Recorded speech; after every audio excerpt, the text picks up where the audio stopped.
कैसा रिएक्शन दिया जब उन्हें ये यकीन हो गया कि मैंने इस्लाम वाकई कबूल कर दिया है।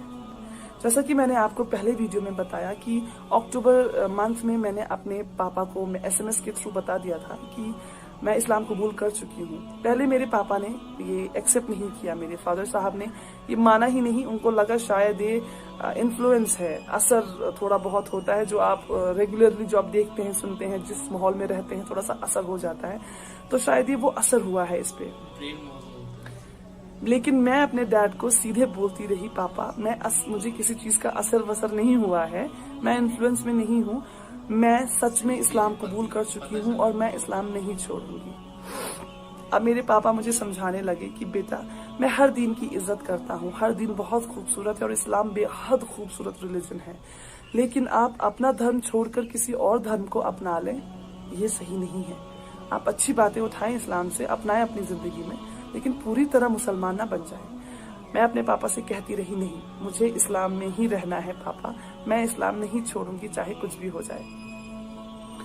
12 अक्टूबर 2012 जो मेरे पापा के साथ आखिरी बात हुई है, माफ कीजिएगा अगर थोड़ा बहुत रो दूंगी मैं, क्योंकि जब भी इस बारे में बात करती हूँ, जब भी याद आता है, क्योंकि मेरे पापा और मैं बहुत मजबूत रिश्ता होता है बेटी और फादर का। खासकर बेटियां अपने फादर से ज्यादा लगाव रखती हैं, मेरे साथ भी कुछ वैसा ही था। तो 12 अक्टूबर 2012 को पापा ने मुझसे कहा, बेटा वापस आ जाइए, छोड़ दीजिए इस्लाम। और मेरा जवाब यही था कि पापा मैं आपसे कहती हूँ, आप पढ़िए इस्लाम। सिर्फ कुरान पढ़ लेने से नहीं, उसे समझने से, दिल से समझने से, उस नफरत से ना समझें कि इस्लाम ने मेरी बेटी को ले लिया, नहीं। पढ़ें कि इसमें ऐसा क्या था कि मेरी बेटी सब कुछ छोड़ने को तैयार है इस्लाम की खातिर। पापा ने आखिरी सवाल किया मुझसे, क्या ये आपका आखिरी फैसला है? मैंने कहा, जी पापा ये मेरा आखिरी फैसला है, मैं इस्लाम नहीं छोड़ूंगी। और मेरे पापा ने फोन काट दिया। अगले दिन बहन से फोन आया और पता चला कि जैसे ही पापा ने पिछले दिन मुझसे बात करने के बाद फोन काटा, पापा जमीन पे गिर पड़े हैं। पापा को हॉस्पिटल लिया गया है, पापा एडमिट रहे हैं वहां। 1 साल तक मेरे पापा ने कुछ खाया नहीं, कुछ पिया नहीं, ग्लूकोज पे रहे हैं वो। न जाने अल्लाह की क्या रहमत थी, अल्हम्दुलिल्लाह वो जिंदा रहे। और 1 साल पूरा किसी से बात नहीं की उन्होंने, किसी से भी बात नहीं। यहाँ तक कि जो उनकी हमसफर मेरी माँ है, उनसे भी कुछ नहीं कहा। वो सिर्फ मेरा नाम लेते थे और जैसे ही मेरा नाम लेते थे उनकी आंखों से आंसू गिरते थे। मेरी माँ मुझे मनाती रही, बहुत मनाती रही। मेरा भाई रोता रहा, गिड़गिड़ाता रहा मेरे सामने नहीं फोन पर, और कहता रहा, दीदी मैं अपनी पगड़ी उतार के तुम्हारे पैरों पे रखता हूँ, हमें कत्ल नहीं करो, वापस आ जाओ। मैं जवाब कुछ नहीं दे पाती थी, मैं सिर्फ रोती थी, दिन रात रोती थी। और इससे पापा को पता चलने के बाद, पापा ही वो थे जो कमाते थे घर में, मेरे पैसे जो पापा मम्मा मुझे खर्चा भेजते थे वो बंद कर दिया गया। आप सोचे, इतना बड़ा शहर बेंगलुरु, उसमें मैं एक अकेली लड़की, और पैसे बंद कर दिए घर वालों ने। न खाने को पैसे हैं, ना जिस कमरे में रहती हूँ वहां पे करने के लिए रेंट। आखिरकार धीरे धीरे बहन ने बात बंद की, भाई ने बात बंद की, माँ कोशिश में लगी रही कि शायद ये मेरी बात मान जाएगी और वापस आ जाएगी। माँ ने भी बात बंद कर दी जून 2013 में। माँ थक गई कोशिश करते करते कि ये वापस नहीं आएगी, ये नहीं छोड़ेगी इस्लाम। माँ ने कहा, जो भी बात आपको करनी है यहाँ आकर करें, जो भी आपको कहना या सुनना है यहाँ आके सामने करें, फोन पे आज के बाद कोई बात नहीं होगी। और सारे नंबर्स वगैरह बदल दिए गए। घर का लैंडलाइन बंद करवा दिया गया, मोबाइल नंबर्स चेंज हो गए। मतलब मैं वो हो गई, कहते हैं ना, बिल्कुल बेसहारा। बेशक मेरा सहारा अल्लाह था, मेरा ईमान अल्लाह था, मेरा यकीन अल्लाह था। लेकिन जरूरत होती है, माँ बाप की जरूरत होती है। खुदा का निजाम ही कुछ ऐसा है, माँ बाप वो मोहब्बत औलाद से, और वो औलाद के दिल में मोहब्बत अपने माँ बाप के लिए, ये खुदा ने कुछ सिस्टम ही ऐसा बनाया है।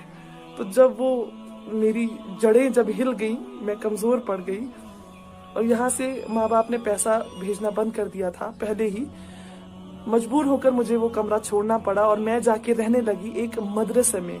वहां पे गरीब लड़कियां और अनाथ लड़कियां रहा करती थी। मैंने वहां रहना शुरू किया। सबसे अच्छी बात यह हुई कि मैंने अरबी सीखी वहीं पे।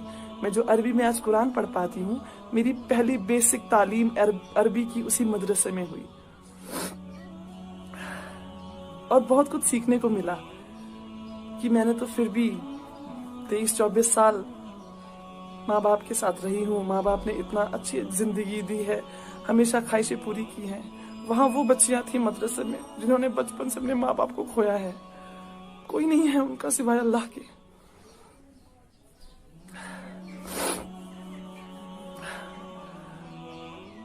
आखिर माँ बाप के साथ बिल्कुल बात बंद हो चुकी। नवंबर 2018 में जो आखिरी बात मेरी हुई है, वो हुई है मेरी नानी से। मैंने अपनी नानी को किसी तरह, मुझे उनका नंबर याद आया, एक दिन क्लिक हुआ अचानक से। मैंने जल्दी से वो डायल किया तो नानी ने ही उठाया। नानी से बात हुई, बेहद खुश हुई नानी मेरी आवाज सुनकर। मेरे बारे में पूछा उन्होंने, फिर बोला, बेटा क्यों किया तुमने ऐसा, क्या जरूरत थी करने की? अब सब भूल चुके हैं तुम्हें, कोई याद भी नहीं रखता है, तुम्हारे बारे में कोई बात नहीं करता। तुम्हारा नाम लेना सख्ती से मना है, तुम्हारा नाम कोई नहीं ले सकता।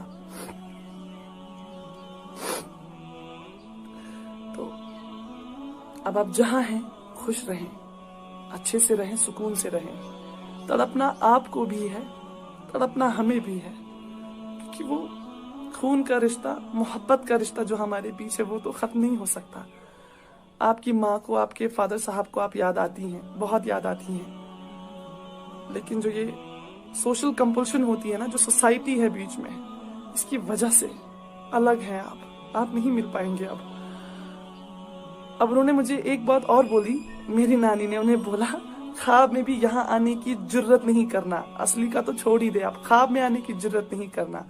आपके घर वालों को तो छोड़ दे, बाकी जो है आपके रिश्तेदार आपको इतने टुकड़े करेंगे कि आपको ये नहीं पता चलेगा, किसी को पता नहीं चलेगा कि ये फातिमा जी गई कहाँ। तो खैर नानी से थोड़ी सी बात हुई, लेकिन अल्लाह को मंजूर था शायद कि मेरे जो मामा के बेटे हैं, उन्होंने नानी का फोन वगैरह चेक किया, मेरा नंबर ट्रू कॉलर पे देखा तो उन्हें पता चला ये मेरा नंबर है।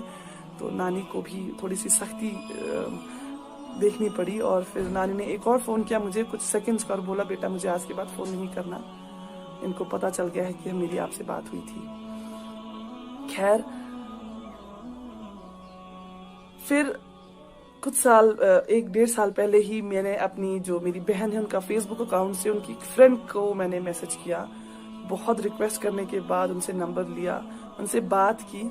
उनको ये यकीन नहीं आ रहा था कि मैं मेरी बहन ही हूँ या मैं कुछ अलग इंसान बात कर रही हूँ, क्योंकि हमारी आवाज सेम है। उन्होंने मुझे बताया कि दीदी हमें तो पता ही नहीं है कि आप कोई बड़ी बहन भी हैं। हमें ये पता है कि वो है भाई है एक, मतलब मेरी छोटी बहन है, भाई है, लेकिन कोई ये नहीं जानता है कि इन दोनों की बड़ी बहन भी है। कोई नहीं जानता है। 6 साल में ऐसा खत्म कर दी गई है मेरी एग्जिस्टेंस वहां से। मुझे कोई अफसोस नहीं है, अल्हम्दुलिल्लाह। ये शायद हक है उनका ये करने का। वो जितनी सख्ती करेंगे ये हक होगा उनका, और मैं कभी शिकायत नहीं करूंगी कि नहीं आपने ऐसा क्यों किया, आपने मेरा नाम लेना क्यों छोड़ा, या आपने मेरी एग्जिस्टेंस खत्म क्यों की, क्यों नहीं बताया लोगों को कि मैं आपकी बड़ी बेटी हूँ। नहीं, मुझे कोई अफसोस नहीं है। एज उनके रिलीजन का मेंबर होने के हिसाब से मैंने बहुत गलत किया है, उनके लिए बहुत गलत किया है। वो कहते हैं ना कहावत की, जीते जी मार डालना, कुछ वैसा ही किया है मैंने उनके साथ। मुझे पता है मैंने गलत नहीं किया, ये मेरा दिल जानता है, मेरा अल्लाह जानता है। कि अपने अल्लाह के लिए ही मैंने सब कुछ छोड़ दिया, सब कुछ छोड़ दिया।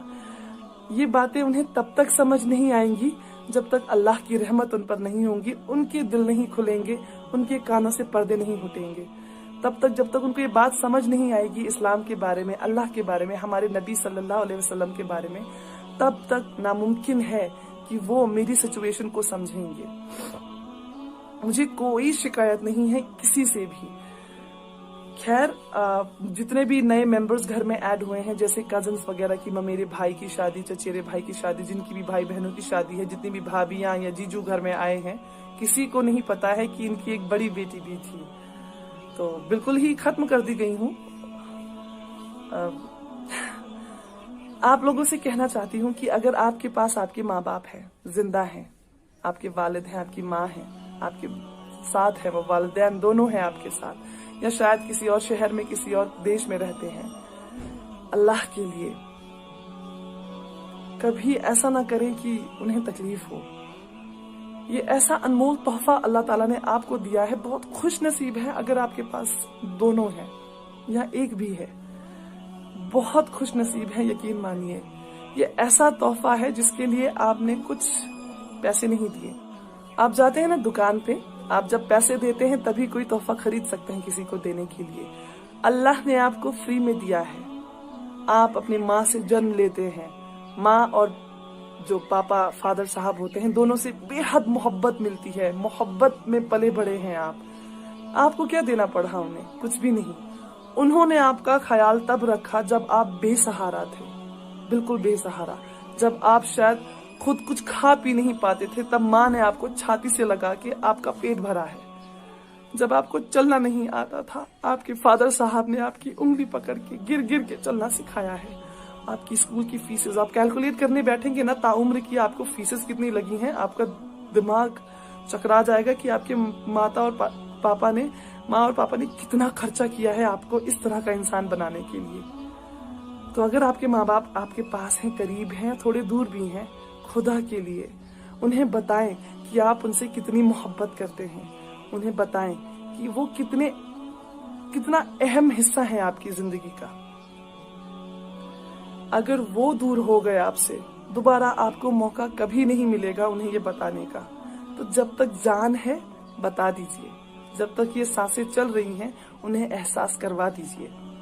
इस्लाम में सुना है कि जन्नत माँ के पैरों के नीचे है, जिस जन्नत के लिए हम तलब रखते हैं। सारे रमजान हमने यही दुआ मांगी है कि या अल्लाह जहन्नम से दूर रखना और जन्नत में जगह देना, या अल्लाह जन्नत में जगह दीजिएगा। वो जन्नत माँ के पैरों के नीचे है। जरा उन पैरों को चूम कर देखिए, जरा उस माँ के हाथों को चूम कर देखिए, जरा उनकी दुआएं लेकर देखिए, आपको जन्नत मिल जाएगी। और जन्नत का दरवाजा आपके वालिद साहब, आपके फादर साहब। जब तक जन्नत का दरवाजा नहीं खुलेगा आप अंदर दाखिल नहीं हो सकेंगे।